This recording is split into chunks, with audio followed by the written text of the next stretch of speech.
국세청 뭐 아주 잘하고 있어서 지적할 게 별로 없어요. 보고 드리겠습니다. 네. 국민주권정부 국세청은 나라 재정을 든든하게 하고 사회 전반에 공정, 조세정의의 가치를 바로 세워 대한민국 대도약을 위한 토대를 마련하겠습니다. 먼저 국민 1만 명과 함께 130조 원 규모 체납의 실태를 확인하겠습니다. 지난 3월 500명으로 출범한 국세체납관리단은 4개월 만에 투입 예산 대비 4배에 달하는 금액을 즉시 징수하는 성과를 거두었습니다.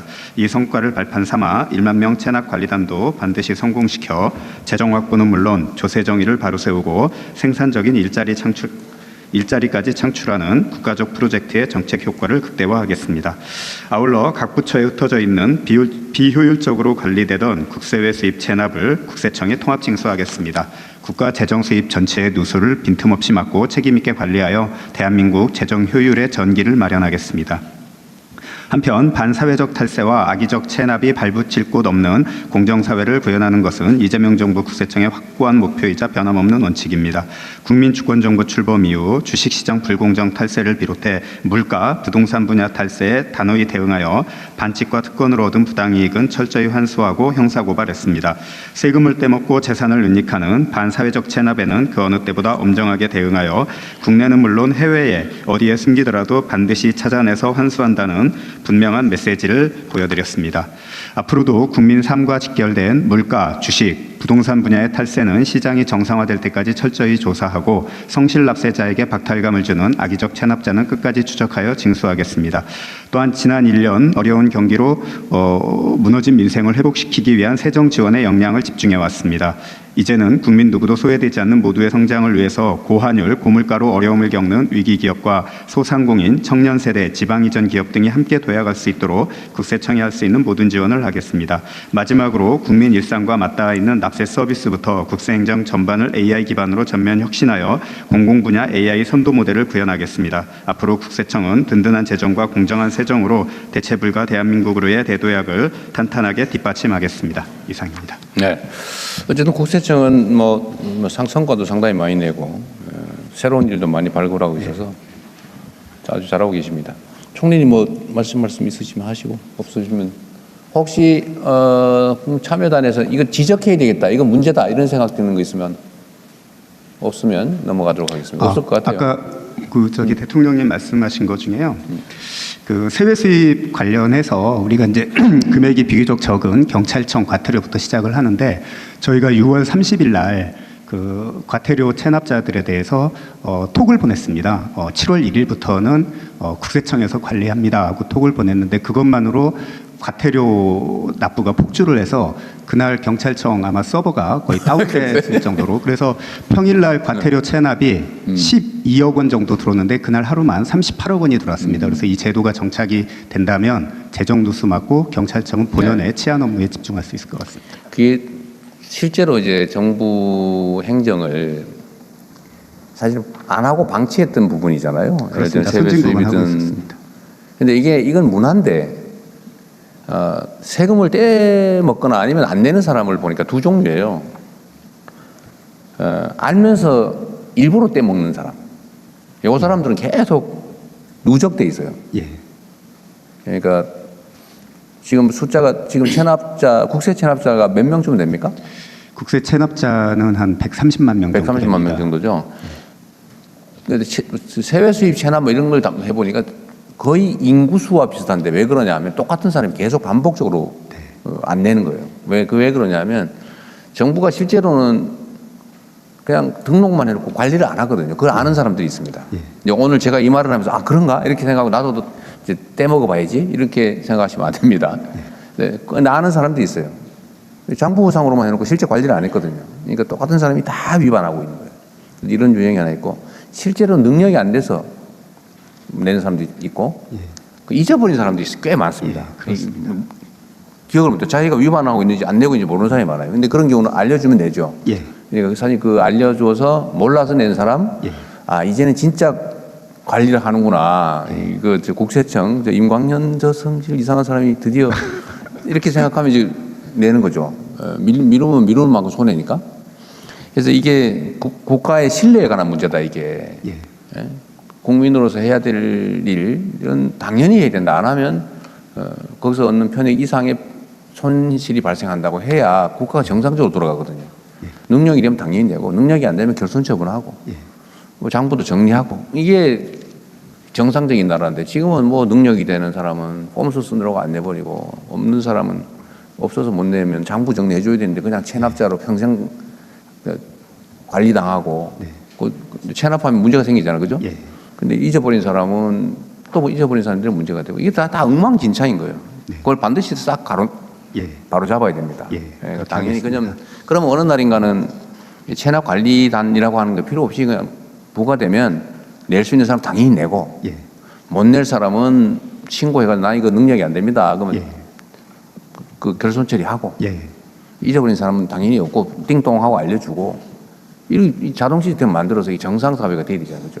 근데 그 청장이 꼭 해야 될 일입니다. 꼭 그렇게 하겠습니다.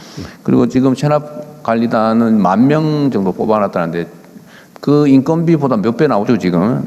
3배 정도 된다는 거잖아요. 즉시 성과가 거의 4배 가까이 되고 있고요. 분납 약속한 분들이 또 많이 있기 때문에 이분들은 낼 겁니다. 그리고 악의적인 그 고액 체납자들은 그 관리단이 실태 파악을 해서 이 사람들은 재산을 은닉한 것 같다 해서 우리 체납 추적 요원들한테 넘겼거든요. 여기도 받아내면은 성과가 더 나올 것 같습니다. 그러니까 이게 이제 이것도 사실은 매우 합리적인 의사결정이 안 되고 있었던 거 아닙니까? 인력 동원해가지고 뭐 독촉을 하든지 고지를 해서 알려주든지 했으면 인건비 이상의 세외 수입 징수 세금이 생기고 고용도 하고 일자리도 생기고 다 좋은 일인데 이거 왜 안 하냐고요.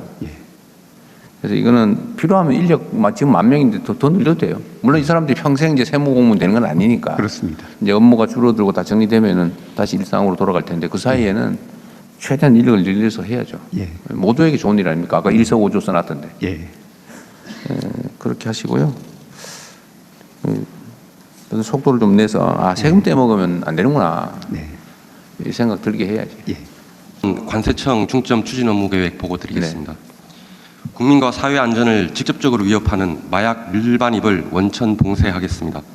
모든 불법 유형을 적발해야 하는 1차 기존 검사 체계에 더해서 마약만을 전문적으로 판독 검사하는 첨단 기술 기반의 N차 마약 저지선을 모든 반입 경로에 대해서 구축하여 마약 밀반입을 차단하겠습니다. 다음 무역 기반 재정금융 범죄를 척결하겠습니다. 수출입 실적을 조작해 보조금을 부정 수급하거나 허위 매출 계상으로 인위적 주가 부양, 부정 상장 등 자본시장을 교란하는 행위, 원산지를 국산으로 둔갑하여 공공 조달해 부정 납품하는 행위 등을 통해 시장 질서를 어지럽히는 행위들을 엄단하고 지원 및 조달 주관 정부 부처 기관으로부터 수혜기업 정보를 제공받아 분석, 의심업체를 선별하고 단속하는 무역 기반 재정금융범죄 종합방지 단속체계를 구축하겠습니다. 다음 K 제조업을 보호하겠습니다. 수입품의 국산 둔갑과 저가 신고, K 브랜드 짝퉁 물품 등으로 고사 위기에 처한 국내 영세 중소 제조산업을 보호하기 위해 수입, 유통, 수출 전 단계에 걸쳐 단속망을 고도화하겠습니다. 다음 모두의 창업을 넘어 모두의 수출 생태계를 조성하겠습니다.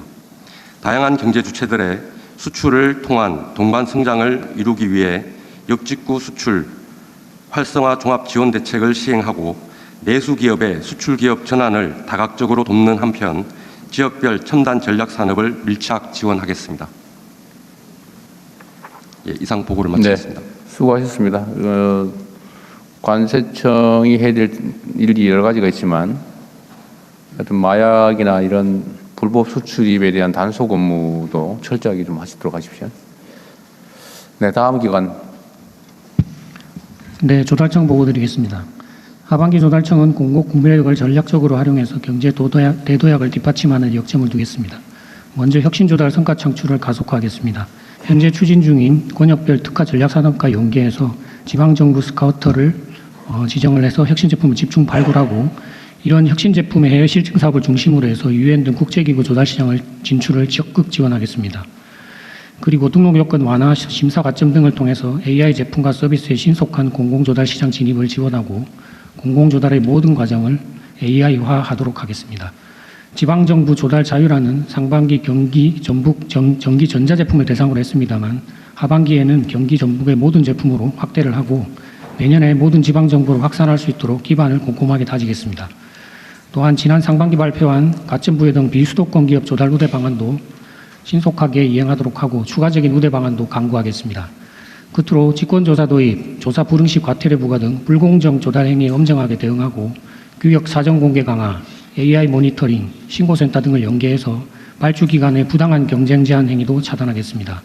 또한 모든 공사 낙찰 예정자를 대상으로 실지 조사를 본격 실시하고 8월부터는 낙찰 예정자, 페이퍼 컴퍼니 위신 기업 등의 입찰 보증금을 부과해서 페이퍼 컴퍼니 입낙찰을 적극 차단하겠습니다. 이상으로 보고를 마치겠습니다. 이 페이퍼 컴퍼니들 입찰 보증금 내는 제도는 시행하고 있습니까? 네, 8월부터 지금 시행할 예정입니다. 8월부터. 예. 입찰을 할 때 얼마 정도 저 가지고 있어요? 5%. 5%. 예. 근데 낙찰이 되면 무조건 실사해가지고 이게 페이퍼 컴퍼니거나 좀 문제가 있으면 다 몰수하고 취소하는 거죠. 네, 입찰 보증금은 그 낙찰에서 배제되면 국고 기소가는 걸로 이렇게 추진하고 있습니다. 근데 이렇게 한다고 하는 것 자체만으로도 아마 페이퍼 컴퍼니가 확 줄어들었을 가능성이 있는데 얼마나 줄어들었어요? 지금 저희가 상반기에 그 실지 조사를 시범 실시를 해봤는데요. 입찰 참가자가 예전에 그 동종 공사하고 비교했을 때 한 37% 정도 감소한 걸로 이렇게 나타났습니다. 이렇게 한다고 말만 했더니 확 37%가 예, 업계에 줄었다. 굉장히 경고 효과가 큰 것 같습니다. 이게 한 40%가 좀 가짜였던 건데 실제 조사가 들어가면 더 줄어들 거예요. 지금부터도 보증금 입찰 보증금은 없지만 예, 전수 조사는 지금도 하고 있어요. 예, 7월 달부터 시행하고 있습니다. 시행하고 있어요. 예. 그러니까 떨어졌겠죠. 필요하면 인력들도 역시 마찬가지로 입찰 보증금 몰취하면 인건비도 나올 거니까 그걸 하면 아마 더 줄어들 거예요. 네, 경기도에서 했더니 40 몇 %가 줄어들던데 거의 절반 가까이. 그게 다 가짜였다는 거죠. 낙찰 정보 조달의 부정부패 문제도 잘 관리하셔야 됩니다. 네, 알겠습니다. 이게 보통 뭐 다 우리 국민들 대부분 아시는 문제인데 이 입찰이긴 한데 경쟁 입찰이긴 한데 무슨 스펙이라고 하는 걸 넣어가지고 물론 필요한 스펙인 경우도 있죠. 근데 그게 아니고 어느 특정 업체를 염두에 두고 거기만 할 수 있는 거를 넣어가지고 거기만 입찰을 할 수 있게 이렇게 만드는 건 부정부패죠 사실. 그런 거라든지 하여튼 문제되고 있는 입찰 비리는 최소화된 업계에 될 수 있도록 하십시오. 되게 중요한 일이니까요. 네, 그렇게 하겠습니다. 네. 이것도 뭐 특별히 문제 있는 건 아니어서 다음은 어디예요? 청에 대해서는 좀 의견 어디? 말씀하십시오. 드릴 게 있습니다. 그 아까 관세청도 그렇고 조달청도 그렇고 저는 청이 정말 이 기업들과의 관계 속에서 굉장히 중요한 역할들을 하고 계신 상황이고 뭐 나머지 작업들은 다 잘 되어 있는데 이 초기 기업들 관련된 부분에서 아까 모두의 수출도 말씀 주셨지만 사실 초기 기업들은 이 서류나 어떻게 처리해야 될지 단계나 이런 거 잘 몰라서 이런 부분들 잘 도와주시면 지금보다 훨씬 더 많은 수출 기업들이 좀 시작될 수 있을 거란 생각이 들고요. 조달청 같은 경우는 초기 기업과 혁신 기업들의 첫 번째 구매자가 되는 정부가 첫 번째 구매자가 되겠다라고 할 때에 아주 중요한 역할을 하고 계셔서 이 부분에 대한 방금 대통령도 말씀하셨지만 어떤 기준을 가지고 업체를 선정하느냐가 사실 처음부터 떨어지게 되는 그런 경우들도 있는 것 같고 또 오래된 기업들의 적정한 기준들인지 이런 부분들 좀 잘 봐주셔서 초기 기업들에게도 기회가 되는 그런 일들 좀 정책적으로도 좀 만들어지면 좋겠다는 생각입니다. 네. 다음 기관은 어딘가요? 예, 이어서 국가데이터처의 업무보고입니다. 안영준 국가데이터처장께서 보고드리겠습니다. 자, 국가데이터처 얘기하기 전에 재경부 소관의 한국조폐공사 나오셨어요? 어디 계세요? 예, 성창곤입니다. 어디? 그냥 있나 없나 물어봤어요? 투자공사, 요새 투자공사는 지금 자산이 얼마 됩니까? 투자 자산이? 상반기 기준으로 2,432억 불입니다. 2,432억 불. 그럼 한 300조, 360조 정도. 예. 네. 그리고 한미전략투자공사가 새로 생겼죠. 네. 어디 있습니까? 이거 준비 좀 잘해 주십시오. 이건 뭐 매우 예민한 업무를 하고 있기 때문에. 그리고 네, 그렇게 이게 하겠습니다. 규모도 크고 또 장기적인 국민들의 이해관계에 노출되어 있는 사안이라 정말 신중하게 정말 국익수호라는 측면에서 잘 해야 됩니다. 예, 그렇게 하겠습니다. 자, 그 다음에 데이터처 말씀하십시오. 예. 네, 국가데이터처장입니다. 국가데이터처 업무 계획을 보고드리겠습니다. 몇 차입니다. 먼저 동영상을 통해 국민들의 목소리를 들으시겠습니다. 국민의 삶 데이터로 업. 안녕하세요. 국가데이터처 리포터 보통시입니다. 국가데이터처는 상반기 동안 데이터 기반의 초석을 단단히 다져왔는데요. 하반기에는 이 성과를 바탕으로 국민의 목소리를 담아 더 큰 변화를 만들어가려 합니다. 지금 바로 국민의 목소리를 들어보겠습니다. 국가데이터처에 바란다. 우리나라는 AI 레디 데이터가 부족한 상황입니다. 다행히 고품질 데이터 선별만으로 특화형 AI 성능 향상이 가능하다고 합니다. 이러한 데이터 관리 체계가 만들어지면 부처별 AI 모델 구축에 도움이 될 것 같습니다. AI에게 통계 데이터를 물어봤을 때 기존 LLM 방식의 접근이 아닌 공식 통계 DB에 직접 접근해서 환각 없는 정확한 결과를 얻을 수 있으면 좋겠습니다. 취업활동 통계 등록부를 많이 이용하고 있습니다. 노동시장 분석하는 데 많은 도움이 되고 있는 자료고요. 앞으로도 자세하게 상세히 알려줄 수 있는 여러 데이터들을 구축해 주시면 큰 도움이 될 것 같습니다. 현재는 데이터 분석을 위해서 여러 군데의 데이터 분석 센터를 이용하고 있는데 이러한 데이터들이 모여있다면 분석하는 데 큰 도움이 될 것 같습니다. 국민이 바라는 데이터 정책과 현장의 생생한 목소리를 들어봤습니다. 그렇다면 이렇게 모인 소중한 의견들이 하반기 국가데이터처의 업무에 어떻게 녹아들게 될까요? 지금 현장에 계신 안영준 처장님을 연결해 보겠습니다. 예, 이러한 국민들의 요청을 바탕으로 국가데이터처는 국민 중심의 AI 데이터 체계 구축에 앞장서겠습니다. 훌륭한 요리의 시작이 신선하고 엄선된 식재료에 있듯이 우리가 맞이한 AI 시대의 시작 역시 좋은 데이터에 있습니다. 국가데이터처는 품질 좋은 데이터를 엄선하고 각 부처에 흩어져 있는 데이터를 안전하게 연계하여 AI 시대에 국민의 일상을 편리하게 바꿀 기반을 만들어 나가겠습니다. 먼저 고품질 AI 친화적 데이터를 구축하여 범정부 AI 활용 기반을 확립하겠습니다. 각 부처가 보유한 정책 자료를 AI가 읽을 수 있는 양질의 DB로 구축해서 모두의 AI를 지원하는 자산으로 관리할 수 있도록 지원하겠습니다. 데이터의 경쟁력이 AI 성능을 좌우합니다. AI의 효능을 최대한 발휘할 수 있도록 품질 관리 등 과학적 데이터 관리 원칙을 마련해서 확산해 나가겠습니다. 통계를 포함한 수치는 범용 AI가 직접 활용하기에 어려움이 있습니다. AI가 공식 통계 데이터에 기반해 정확하게 답변할 수 있도록 핵심 국가 통계를 대상으로 AI 친화적 메타데이터를 만들어 서비스하겠습니다. 부처 간 장벽을 허물고 흩어져 있는 데이터를 안전하게 연계 활용함으로써 국가 경쟁력 도약의 기반을 만들겠습니다. 국가데이터 기본법 제정을 조속히 완료하여 국가데이터의 연계 활용 활성화를 위한 법적 기반을 만들고 품질관리 체계도 갖추어 나가겠습니다. 데이터를 물리적으로 한 곳에 모으지 않고도 필요할 때 안전하게 연계 활용할 수 있도록 국가데이터처가 데이터 허브 역할을 하겠습니다. 다양한 데이터 간 연계를 통해서 경제 사회적 현안을 입체적으로 진단하고 과학적이고 실효성 있는 정책 대안을 마련할 수 있도록 지원하겠습니다. 데이터가 안전하게 활용될 수 있도록 암호화된 상태에서 연산이 가능한 동요 암호 등 정보보호 신기술도 도입하겠습니다. 국가 데이터를 국민이 체감하는 서비스와 정책 성과로 연결하겠습니다. AI를 활용하여 계란과 같은 민생 품목의 가격 변동을 실시간으로 파악하고 인구 밀집도 분석을 통해 국민 안전에 기여하도록 하겠습니다. AI를 활용한 기사 팩트체크 시스템을 구축하여 잘못된 통계 인용에 신속히 대응하겠습니다. 진영 지역 균형 성장을 지원하겠습니다. 시도별 지역 투자 동향 지표를 개발하고 지역 단위에서 공공 데이터와 통신 데이터 등 민간 데이터를 결합해 지역 균형 정책을 뒷받침하겠습니다. 생활 인구도 지방 정부별 수요에 맞추어 고도화해 나가겠습니다. 국민 맞춤형 서비스를 실시하겠습니다. 이용자가 일상 언어로 질문하면 AI가 필요한 통계를 찾아서 이해하기 쉽게 설명하는 체계를 갖추겠습니다. 국민, 기업의 의사결정과 각종 연구에 도움이 될 수 있는 다양한 연계 데이터셋을 더욱 신속하게 제공하겠습니다. 청년, 고령자 등 세대별 분석 지표 작성으로 생애 주기별 맞춤형 정책을 지원하겠습니다. 국가데이터처는 국민의 삶을 바꾸는 국가데이터 혁신에 앞장서겠습니다. 이상 보고를 마치겠습니다. 네. 제가 전에도 한번 말씀드렸는데 이게 지금 우리나라가 인공지능 선도 국가로 가자라고 하는 우리가 비전을 가지고 있지 않습니까? 근데 인공지능 사회의 가장 핵심적인 뭐라고 그럴까? 원료라고 그럴까? 그 데이터 아닙니까? 그렇습니다. 네. 기술이 아무리 좋아도 데이터가 없으면 아무것도 못하죠.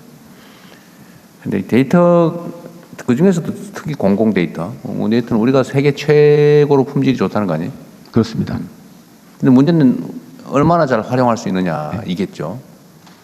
그래서 뭐 전에 말씀드린 대로 데이터처가 옛날 통계청처럼 뭐 통계나 관리하고 객관적인 팩트나 찾아보고 이런 기능이 아니고 대한민국 데이터 최고 책임자 CDO다 이렇게 생각하고 업무하셔야 됩니다. 그렇게 하겠습니다. 네, 이게 데이터 관리를 하다 보면 주로는 뭐 보안, 개인정보 보호 뭐 이런데 너무 집중하다 보면 아무것도 못하는 상황. 네. 이제 그걸 잘 균형을 맞춰야 되겠죠. 우리 총리께서 특별히 하실 말씀이 있을 것 같은데 그건 하시고요. 그러니까 이게 아까도 업무 내용 중에 보면 팩트 체크, 기사 팩트 체크 이런 것도 할 수 있겠다는 그런 내용이 있네요.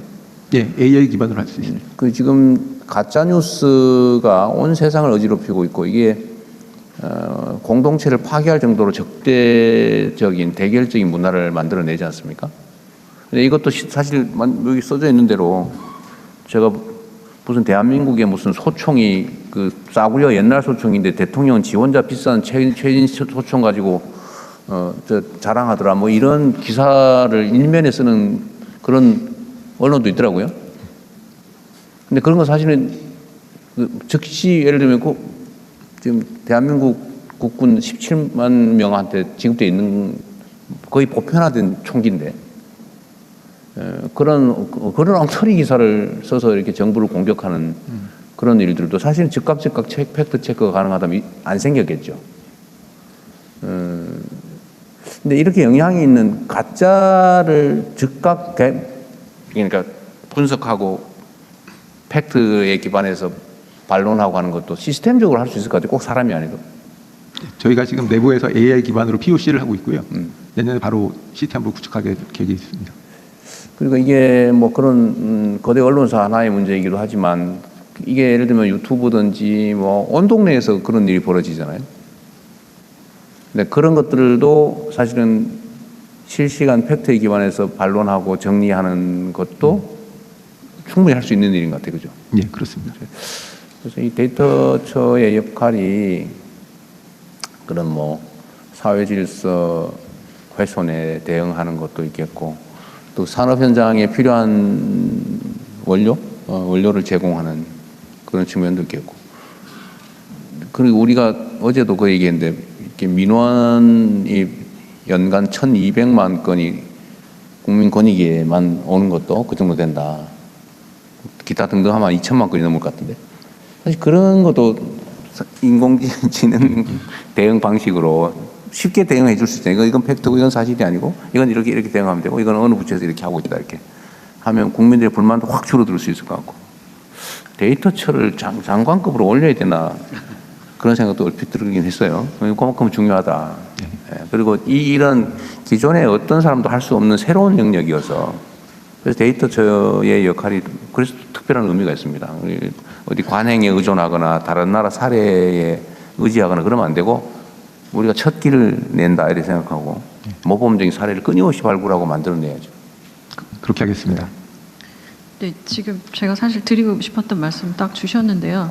이게 우리가 AI 시대 그리고 뭐 데이터가 중요해 이렇게 얘기하는데 사실 조직의 위상이나 조직의 예산이나 구조나 이런 부분들이 뒷받침되지 않으면 그런 일들을 좀 속도감 있게 할 수 있을까 이런 생각들이 들고 그리고 각 부처에 있는 정보원이 있습니다. 이 데이터를 직접 다루고 있는 고용정보원, 뭐 복지정보원 이런 곳들이 많은데 거기 있는 데이터들이 또 잘 연결돼도 이게 굉장히 의미 있는 일들이 될 것 같아서 일단 데이터처를 첫 번째 업무보고로 별도로 좀 받고 하실 부분들이랑 이런 얘기를 좀 나눴습니다. 그래서 이 부분들은 좀 정리되면서 더 말씀드려야 되지 않을까 싶습니다.